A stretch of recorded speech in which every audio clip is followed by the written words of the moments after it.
Fue campeón 3 veces con Rayados, jugó 3 mundiales con México y ganó la Copa Confederaciones 1999. En Francia, 98, dejó bailando a media Europa. Para muchos, el Cabrito Arellano fue el mejor futbolista que ha nacido en Monterrey, pero de repente algo se rompió. De un día para otro, su nombre dejó de sonar en la cancha y empezó a pesar en las noticias. Hoy, a sus 52 años, su realidad es tan dura y triste que te aseguramos, lo que estás por ver no lo vas a poder creer. José de Jesús Arellano Alcocer nació el 8 de mayo de 1973 en Monterrey, Nuevo León. Creció en una familia numerosa y de clase trabajadora, en una de esas colonias donde la vida no es fácil, pero el fútbol es esperanza. Era el menor de 6 hermanos y desde muy pequeño mostró una energía inagotable. Su hermana mayor lo recuerda como un niño alegre, inquieto, siempre corriendo, siempre con un balón entre los pies.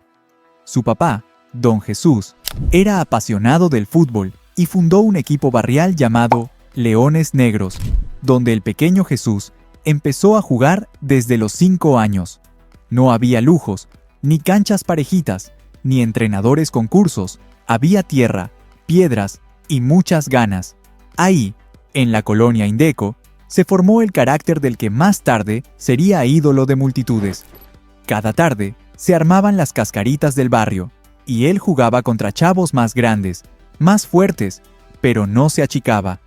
Su habilidad con el balón empezó a llamar la atención, no solo por su velocidad, o por cómo se quitaba rivales, sino por la inteligencia con la que se movía en la cancha. A esa edad, ya parecía tener una visión diferente. Con el tiempo, y gracias al impulso de su familia, se unió a los Vaqueros de Guadalupe, un club local donde jugaban muchos jóvenes con sueños similares. Ahí fue entrenado por Pepe Sánchez y José Barragán, quienes coincidían en lo mismo. Arellano era distinto. Tenía una chispa especial, una manera de encarar que rompía partidos. Desde los 15 años empezaron a hablar de él como un talento que no podía pasar desapercibido. Lo ponían de extremo, a veces de enganche, y siempre rendía. Su fútbol era callejero, con esencia pura de barrio, pero también con una técnica que sorprendía por su nivel. Fue entonces, en 1992, cuando su camino cambió para siempre. En un partido de las reservas, lo vio Miguel Mejía Barón, quien era técnico de los Rayados de Monterrey. En cuanto lo vio tocar el balón, supo que ese chavo tenía algo diferente. No pasó mucho tiempo antes de que lo invitaran a las fuerzas básicas del club, donde empezó a pulir su talento ya dentro de una estructura profesional. Vivió un ascenso meteórico que lo convirtió en uno de los máximos ídolos del fútbol mexicano. Su debut profesional llegó el 5 de febrero de 1994, en un Monterrey versus Puebla, cuando apenas tenía 20 años. Desde ese primer partido, dejó claro que no era un jugador más. Su velocidad, su habilidad para encarar, su visión de juego y ese estilo atrevido que traía desde las canchas del barrio lo hacían distinto. Era rápido, escurridizo, con una gambeta natural que parecía imposible de leer para los defensores. Durante su carrera con Rayados de Monterrey, dejó una huella profunda. No solo fue capitán y referente, también fue campeón en los torneos Clausura 2003, Apertura 2009 y Apertura 2010, además de levantar la Conca Champions en 2011. Fue el alma del equipo durante más de una década, y para muchos, el mejor jugador que ha vestido la camiseta albiazul. Tenía un imán con la tribuna. Cada vez que tomaba el balón, la gente se paraba de su asiento. Y no era para menos. Su estilo era eléctrico. Rompía líneas, dejaba rivales atrás como conos y tenía la capacidad de aparecer en los momentos decisivos. Pero en medio de ese amor con Rayados, hubo un paréntesis que marcó su carrera, su paso por Chivas de Guadalajara, entre 1998 y el año 2000. En Chivas mantuvo su nivel, siendo desequilibrante por la banda derecha, asistiendo, marcando y metiéndose rápidamente en el corazón de la afición rojiblanca. Aunque nunca logró un título con el equipo, su paso fue sólido, profesional, y lo ayudó a consolidarse aún más como una figura nacional. Sin embargo, su corazón siempre estuvo en Monterrey, y en el año 2000 regresó a casa para seguir construyendo su legado. En la selección mexicana también dejó huella. Fue convocado por primera vez en 1996 y desde entonces fue parte constante del equipo nacional. Representó a México en 3 Copas del Mundo: Francia, 1998, Corea-Japón, 2002 y Alemania 2006. También ganó la Copa Confederaciones en 1999 y la Copa Oro 2003, siendo reconocido en varias ocasiones por su entrega y desequilibrio. Pero si hay un torneo donde Arellano brilló con luz propia, fue el Mundial de Francia 1998. Con su regate corto, su cambio de ritmo y su descaro, volvió locos a los defensas europeos. Fue, sin exagerar, uno de los mejores del equipo durante ese torneo. Jugaba sin miedo, encaraba sin pensarlo 2 veces y se convertía en un constante dolor de cabeza para cualquier línea defensiva. Tanto fue su impacto que numerosos equipos europeos empezaron a preguntar por él. Su nombre sonaba en medios internacionales como una joya oculta del fútbol mexicano. Pero Arellano decidió quedarse en México. Algunos dicen que fue por amor a su familia. Otros afirman que simplemente las ofertas económicas desde Europa no superaban lo que ganaba en México. Lo cierto es que, aunque nunca jugó en el viejo continente, dejó claro que tenía nivel de sobra para hacerlo. Ese mundial marcó un antes y un después en su carrera. De ser un jugador reconocido en la liga local, pasó a ser una figura nacional, con respeto incluso fuera del país. Su gambeta quedó grabada en la memoria colectiva de los aficionados, y su nombre, en letras grandes, dentro de la historia del fútbol mexicano. Parecía intocable que el mundo estaba a sus pies, pero de repente, su vida cambió para siempre. La dura caída. Parecía que el mundo seguía a sus pies, pero de repente, su vida cambió para siempre. La primera alarma sonó el 13 de enero de 2017, cuando su sobrina, aún menor de edad, acudió ante la Procuraduría General de Justicia de Nuevo León y lo denunció por abuso sexual.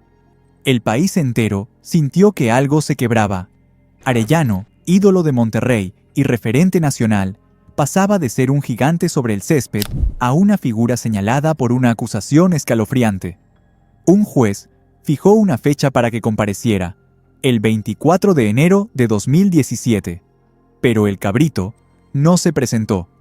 Sus abogados presentaron un amparo, y las audiencias comenzaron a convertirse en espejismos que nunca concretaban nada. En su ausencia, la justicia actuó. El 25 de enero se giró una orden de aprehensión en su contra, aunque el exfutbolista ya estaba prácticamente fuera de alcance. De un día para otro, pasó de estrella nacional a prófugo.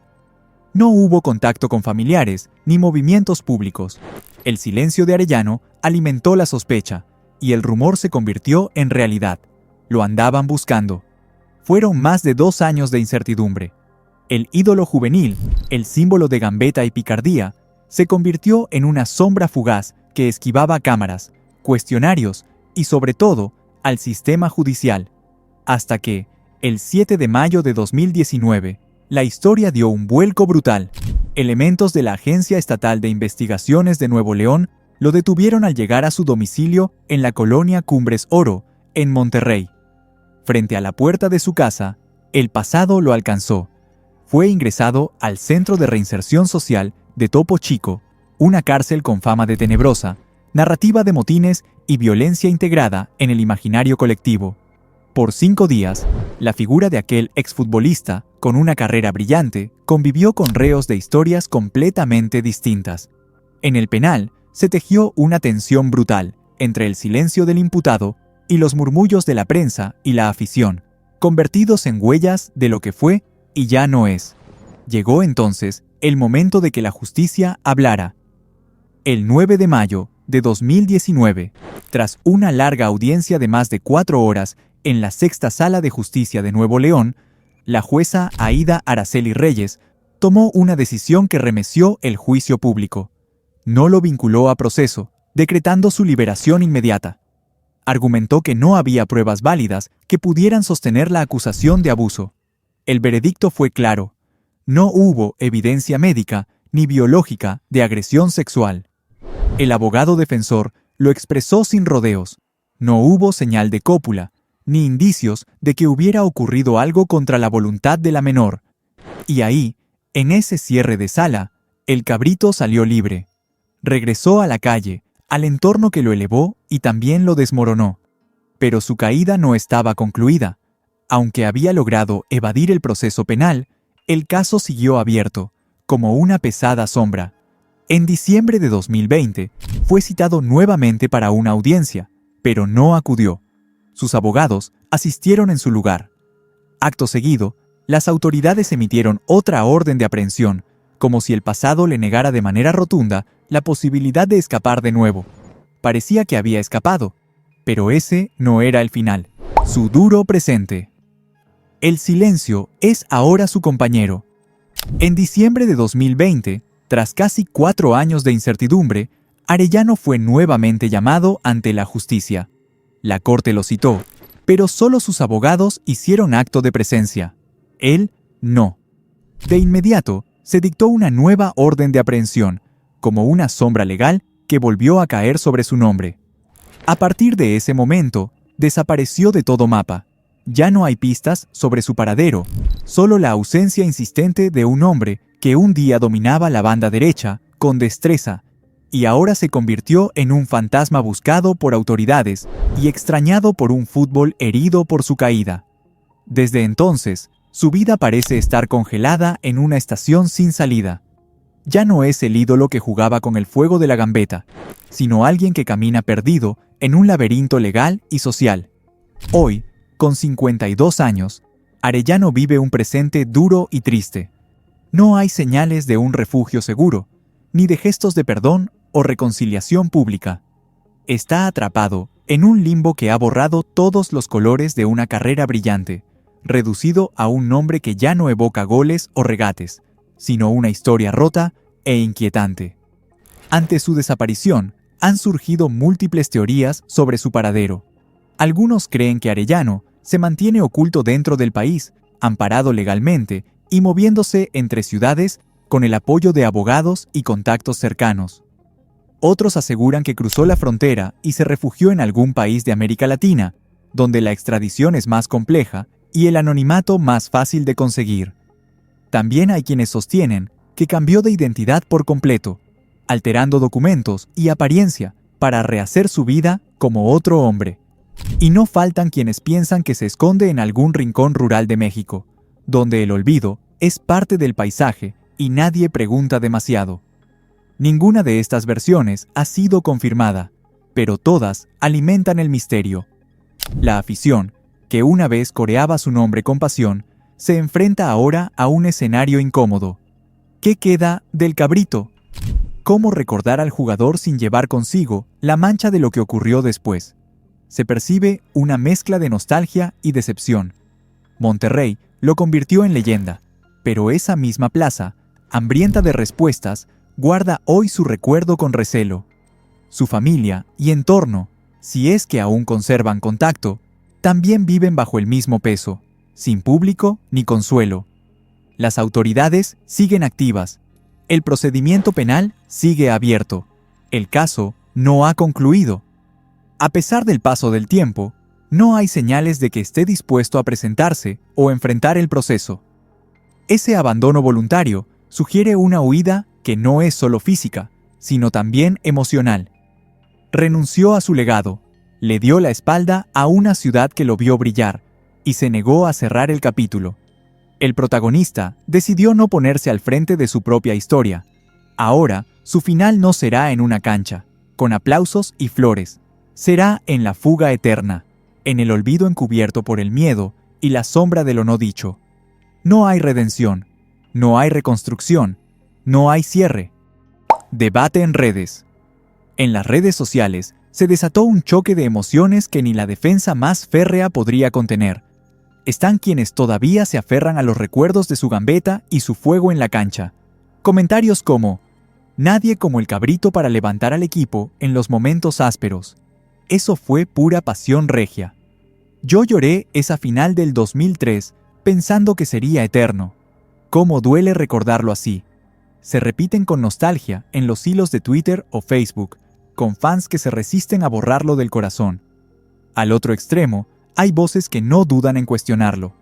Palabras duras, cargadas de decepción. ¿Y ahora lo defienden? Si desapareció como cobarde. Un ídolo no se esconde. No hay que romantizar el pasado. ¿Qué fue de la justicia? ¿Alguien tiene idea? Ese comentario, desgarrado, arranca eco en cada discusión pública. Algunos se sienten traicionados, otros, impotentes. Pero también hay quien mide el conflicto desde otra mirada, más reflexiva. ¿Es justo negarle el derecho a que su versión se escuche? Vivió un infierno legal, pero si no hay pruebas, me duele verlo así, pero tampoco creo que siga huyendo. ¿Cómo entenderlo sin justificarlo? En videos de TikTok o en foros deportivos, esta última postura se mezcla con el dolor de una ciudad que lo idolatró, y ahora no sabe si llora su ausencia, su caída o su silencio. Todo este debate no es superficial. Guarda vueltas de conciencia, nostalgia, rabia, culpa. La figura que parecía intocable ahora es una mancha o una herida abierta. Lo que fue espectáculo se transformó en señal de alarma. En algunos comentarios se leen nombres nuevos como Joseph, Hugo o Camberos, jóvenes que recuerdan al cabrito, como señal de que su legado sobrevivió en forma de promesas futuras, de imitadores que lo intentan emular. Y así, entre elogios y reclamos, se construye la grieta en clics, pantallas y cafés alrededor de México. Lo cierto es que este debate es parte del dolor colectivo.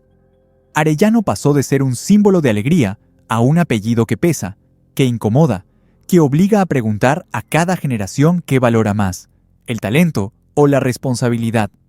Y ahora te pregunto a ti, ¿el cabrito fue una víctima de sus decisiones o simplemente mostró quién era en realidad? Podemos decir que la vida de un futbolista de élite está llena de triunfos, pero también de caídas. Lo verdaderamente importante es ser perseverante y tener metas claras, tal como es el caso de Carlos Vela, quien tuvo que superar innumerables obstáculos para llegar a la cima. Si te interesa conocer esa historia inspiradora, te la dejo por aquí. No te la puedes perder, en la cual repasamos tanto su carrera futbolística como su vida privada, muy entretenida.